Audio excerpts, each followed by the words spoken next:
sir. Hello? Do you usually look at Rotten Tomatoes for movie reviews? Yes.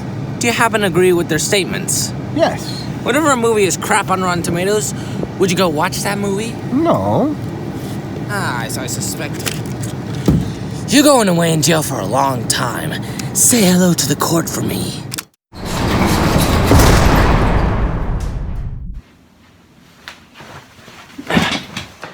Hey there, folks. I'm the Entertainment Detective. I'm here to make sure that every sources of entertainment, like movies, TV shows, and video games, are up to par, and if they're not, I'm gonna bring them to justice. This also includes entertainment rants on YouTube. We all remember watching different types of entertainment when we were little. Maybe in the movie theaters, it was your first time watching Star Wars, and you were like, "This is the best sight ever! I just my pants!" Then you basically be like, I wish this series could go on forever after that amazing trilogy, up until you realize they made a lot of spin-off movies, a new trilogy, and a bunch of cartoon shows. The Clone Wars series is always in my heart. And speaking of TV shows, maybe you watched a little bit of Spongebob SquarePants back in the day, where you want to see SpongeBob do a crazy thing, flipping patties, stopping plankton from getting the secret formula, and doing a lot of that stuff. And also video games, where you played a little bit of Mario and Sonic back in the day, seeing these two rivals clashing at each other, and always wanting to see what new game comes out in the next year, which is apparently super exciting for everyone. But of course, all these three types of entertainments, whether they're good or bad, have some flaws that the creators might need to change in the future or fix. And that's why I'm here. I'm basically here to show all these positives and negatives to the viewers out here that some of these projects that they worked on are either good or bad. It's kind of like a mixture of a content cop and your typical average movie reviewer. So on today's episode of Entertainment Detective, we're going to be taking a look at a certain franchise called the Ice Age. But for some people who don't know what the Ice Age is about, well, if you watched it in 2002 like me, the Ice Age movie is about when a mammoth and a sloth named Manny and Sid actually found this mother and the baby in the water. Apparently the mother disappeared for whatever reason, and they both kind of had to agree that they have to get the baby back to its tribe. Until they ran into Diego, the saber-toothed cat, who apparently agrees to help them. By agreeing, he literally means taking the baby and having him to himself and the most of his pack because they want to eat him. So of course it's their duty to deliver this baby back to their human tribe. So the first plot of the movie is out of the way. Let's talk about its four other sequels. The second movie is about when the glaciers in the valley are basically melting, and many of the others remind everybody in the valley about this situation, and everybody goes into a panic. Then there are these vultures that reminds them that there's a giant tree bark on the other side of the valley so that they can float when the flood comes. So they decided to go there. Also, I forgot to mention, it's also a love story. A love survival story. How creative. And also, let's talk about its third movie, where it shows, oh my god, is that a dinosaur? Okay, that's besides the point. It's obviously called Dawn of the Dinosaurs, so it is pretty obvious what the movie's about. But if you don't know why the dinosaurs are here, let me explain. Sid was basically thinking of being a parent. He found these three eggs. He raised these chopper-looking T-Rexes. And then the mother noticed that the eggs are gone, so she terrorizes Valley and managed to take Sid and the triplets with them. So many of the others decided to go after Sid to get him back. And that's when they realized that the dinosaurs aren't even extinct. There's basically this underground valley underneath the crust that the dinosaurs for some reason actually survived during the meteorite impact, with so many questions, which I'll get into next Up next is the fourth film, where Manny, Diego, and Sarah caught in an earthquake and they're drifting outside of their land, and they're trying to get themselves back to the family to help out the others. Oh, I also forgot to mention, there are pirates! Undisputed master of the seas. Oh, geez. That's me. Tis he. That's me. Tis he. That's me. Tis he. Pirates! This ain't Pirates of the Caribbean. This is a prehistoric film. Next up is the fifth film, where apparently an Armageddon is about to hit to Earth, and instead of hiding from the danger, they're gonna go try to stop it. This ain't the Armageddon movie. Seriously, are they gonna take a spaceship or something? Really? Now, just to be clear, I did watch these 5 movies. I'm just being sarcastic. So now that I explained every single plot of the film, let's explain their flaws from the first to the 5th. Let's start with numero uno. So basically, at the end of the movie, where Manny and the others return the baby back to the tribe, Manny says this line.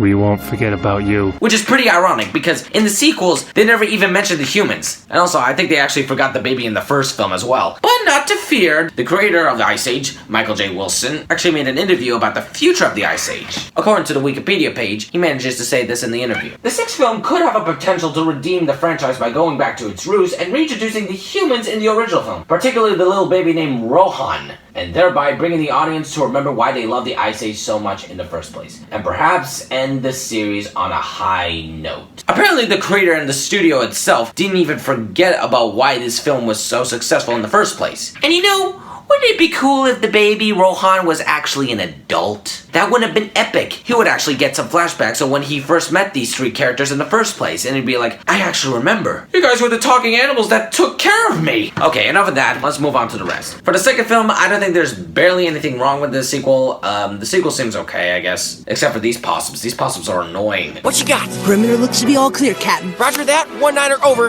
Roger, over. On to the third film. As you may know, in the third film, they barely even explained how on earth did the dinosaurs manage to survive and manage to take an underground valley with tons of vegetation. Well, good luck trying to do that, because there's barely any explanation. Not even the fandom Wikipedia can help you with that. One possible theory that you guys are gonna probably pull up is that maybe this is an alternate timeline where the dinosaurs never were extinct by the meteorite itself, and apparently most of them did survive. It's just that they dig themselves underground so that they can live through the ice age. Well, clearly the meteor actually hit, because it was revealed in the fifth film. The character Buck actually found this prophecy and managed to show the group, and it reveals that every single generation of animals, most of them were extinct by every single meteorite that they hit, and one of them are the dinosaurs, of course. Every 100 million years or so, the world gets a cosmic cleansing.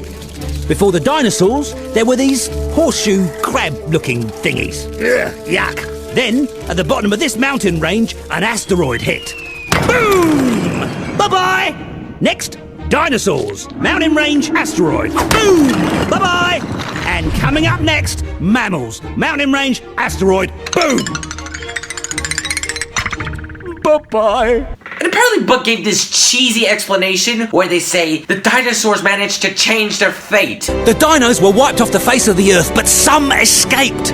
They changed their fate, and we can change ours too. How do they do it, Buck? By digging themselves desperately so that they can survive? That's basically impossible even when you're facing an Armageddon like this. On to the fourth film. This one should be kind of obvious. They got the continental drift wrong. For those of you who know about the continental drift that we know from today happened 200 million years ago, way before the dinosaurs even existed, and way before the Ice Age. Okay guys, I have an idea. Why not make a natural disaster film where most of the mammals in the Ice Age are surviving the continental drift? That would be dramatic as wouldn't it?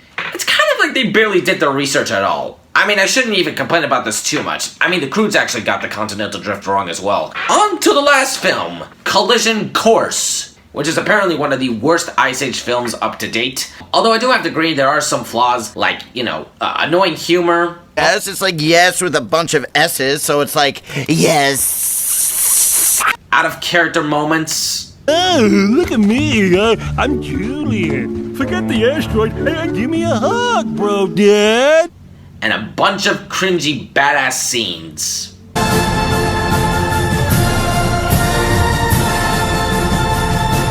Woo, we look so cool. Yeah. Okay, now let's bring up to the flaw of this film. This film has the most absurd scientific theory that no man can ever do. And what do I mean by that?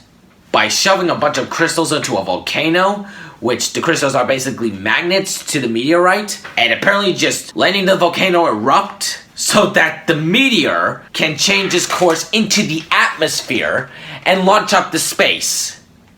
Doesn't that seem physically impossible? I don't have to explain it by myself. This is literally impossible. I think I'm probably saying the word impossible too many times, but it is just hilarious to even think that they know how physics work. I mean, there is no way that a meteor that is already into the atmosphere, almost about to wipe out every single mammal, that these crystals would have the power to basically pull the magnet out of the atmosphere and into space. That is so unrealistic. And I know a lot of you guys are probably gonna say this, Marco, it's just a kid's film. Why are you even talking about this in the first place? Like, come on, dude.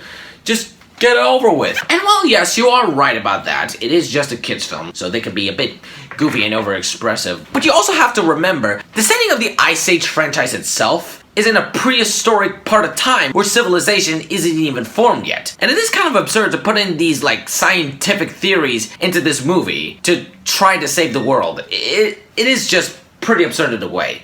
Which is why the Land Before Time movie, and also its sequels as well, don't have those types of elements. Except for the musical sing-alongs, by the way. Because in the Land Before Time franchise itself, they basically think like normal animals. They didn't even think as scientists to try to figure out how can we survive this. And speaking of topic of civilization, this brings me up to the major flaw in the series itself. This franchise is too modern. Well, if you watch the Ice Age franchise itself, then you will probably know that this franchise includes a lot of modern civilization references. It basically started off as this little gag where there's this glacier traffic that the group has to stop in order for it to pass by. I kind of find that pretty okay. Then the second film, they decided to take an extra step forward by making this giant tree bark that is like the size of the Titanic so that the animals can survive the flood. While the vultures are giving the animals the instructions on how to get onto the boat like a flight attendant on a plane. Do not leave your children unattended. All unattended children will be eaten. And the other films kind of got a little bit out of hand by making a baby playground, doing teenage parties with some pop music in the background, mariachi bands, meteorites that explode like Katy Perry's fireworks, modern relevant lines like this. Hashtag asteroid! Hashtag, what does hashtag mean? Hashtag, I don't know, but it sounds cool! Hashtag totally! Hashtag, I'm starting to get sick of it! Why are you saying hashtag? Do you even know what a hashtag is? Hashtags don't even exist in this time. And also by talking to some objects that have no sources of communication. Like talking into a leaf by saying, "Where's the bride? Has anybody seen the bride? Why don't I have the bride?" Where's the bride? Why don't I have the bride? Because you're talking into a twig. Mom, I can't talk. I'm at a wedding. What do you mean you can't talk? Who are you? Or using a rock to pretend like you're talking to someone on the phone, even though that's not really a phone, and you're literally not talking to anybody else. That just makes you look like a complete idiot. Oh, they're following me. I know. They think I'm crazy. No, okay, we're going into the chasm of death. I'm going to lose you. Yeah, I love you too. All right, goodbye. Goodbye. Goodbye. Hello, can anybody hear me with this phone-looking piece? Hello, can anybody hear me? Why in the bloody hell is this not even working? Maybe the Wi-Fi is out. And also, a lot of you guys are probably gonna say in the video, "But Marco, you forgot the squirrel!" Did I say squirrel is basically the movie company's mascot? And it also makes a cameo in every single movie, even though he's not the main character. You should probably mention him as well. Honestly, there's not much to say about the squirrel character. Apparently, he's just in there in every few seconds of the beginning of the film. And he's also the real reason of the natural disasters of movies 2, 4, and 5. You know, poking a hole in a glacier, messing around Earth's inner core that causes the continental drift, and also getting a flying saucer and accidentally bumping into an asteroid, which causes the Armageddon in the 5th film in the first place. And it's all because he wants to place his precious acorn. How ridiculous is that dramatic irony? And that is all I have to say for this video. Do you see it now, guys? Do you see why there really needs to be an entertainment detective? Is to show these audience and creators on these big flaws. Because the audience actually likes these fatal flaws if you're basically talking about little children, and the creator is like, well, this is what the children want, we'll give them more of that stuff. Michael, if you're actually watching this video, I just want to tell you, it's okay to implement that kind of stuff, just don't overdo it. You know, I think we should be grateful that Land Before Time didn't go for that route, because if it did, it would be a nightmare. And just to be clear, I'm not doing this because I hate the series. No, I actually do love it. It's just that I'm trying to tell them their flaws so that they can improve. Thank you guys so much for watching. I hope you guys actually enjoyed this video, and I hope this series can be a success in the future. And now, if you'll excuse me, I gotta take a call. Hello? Yeah, what is this? Oh, a guy named Octavox is criticizing about the Will Smith's Genie in the new live-action Aladdin film? I'm on my way. Thank you for calling.